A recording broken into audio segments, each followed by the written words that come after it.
Doug Meyer, or Spike with Rotochopper Customer Service here today. Today we're going to talk about building up and hard facing rakers and doing hard facing inside the machine. So the hard facing weld is applied inside the machine on different parts of the machine. It'll be inside the rotor, it'll be on the rakers, it'll be on the screen cradle, it'll be on the side cases of the machine, and it prevents wear. The whole purpose of the hard facing is to prevent wear. It is something you'll have to reapply over time. It might be monthly, it might be yearly. It all depends on what kind of product you're grinding. The more abrasive the product is, the more sand that's in the product, the more times you're going to have to hard face. For adding the hard face, we're going to need either a wire feed welder or a stick welder. Either one works. We're using a Studi 101 wire today that also mixes with the standard gas for the welder.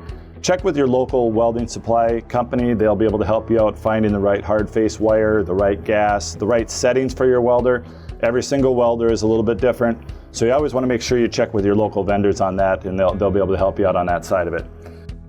What we're going to need for safety equipment is a welding helmet, welding gloves, a welding jacket.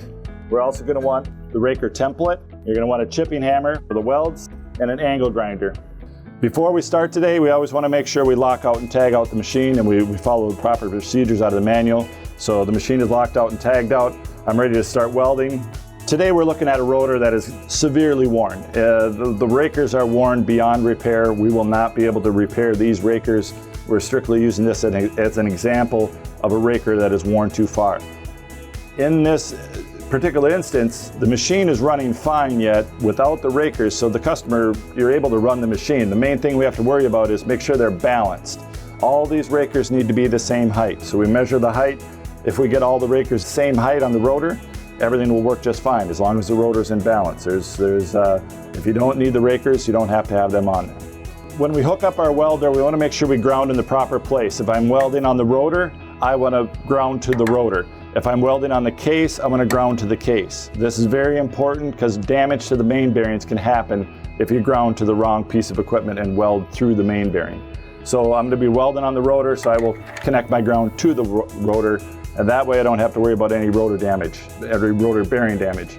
If I was going to be welding on the case or on the cradle, I would make sure I grounded to those two pieces.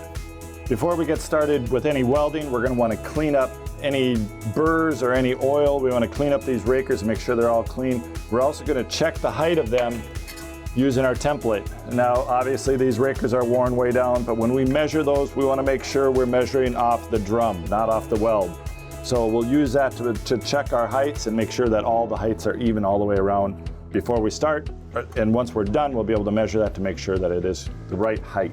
So again, when we're adding the hard facing, when we're adding the build-up rod or the build-up wire, it's easier to do that in position. So I'll normally build up from this angle here, so you can go in position weld. The same with the hard facing, you can bring it down.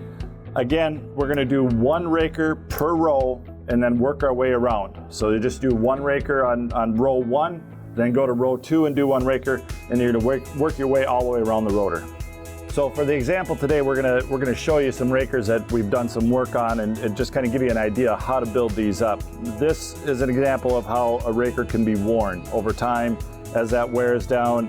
The hard facing is still good in the front, but in the back it's worn the metal away. So what we're gonna be doing is building it up. We're gonna use a core wire or a cushion rod for this. And again, talk to your local welder supply to get the right rod for that or the right wire for it. So another thing we're going to show you is some tricks here to help out getting the raker a little bit more square.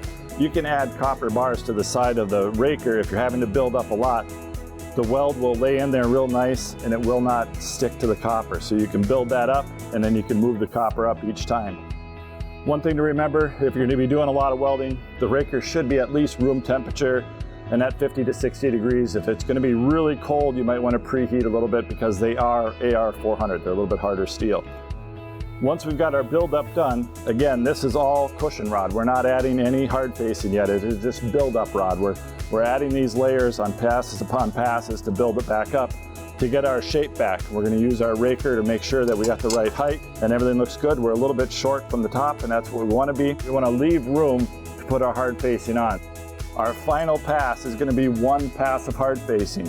We do not want a hard face on top of old hard facing. We don't want to put more than one layer of hard facing because it will break off if it takes an impact. So when we're finished, we should have one pass. You want to cover the whole raker, and you should be good until the next time you need to hard face it. And then we just keep going through the process on all the rakers inside the rotor.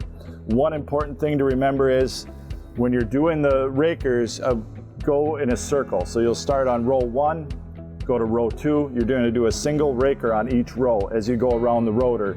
That way your balance will work out better in the end. When we're done, we want to make sure that the rotor is balanced.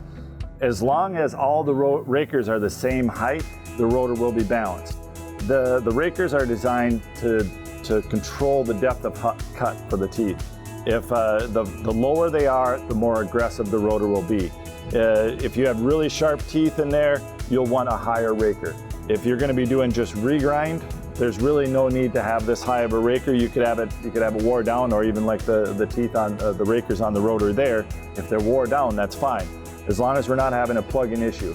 If the rakers are wore down too far, you could have a plug-in issue. That's what we're looking for, is that it's sucking material into the rotor. Again, this is Spike with Rotochopper, reminding you a well-maintained machine is a safer, more profitable machine. Make sure you subscribe to our YouTube channel and check out all the Rotochopper University videos on there, and also like us on Facebook.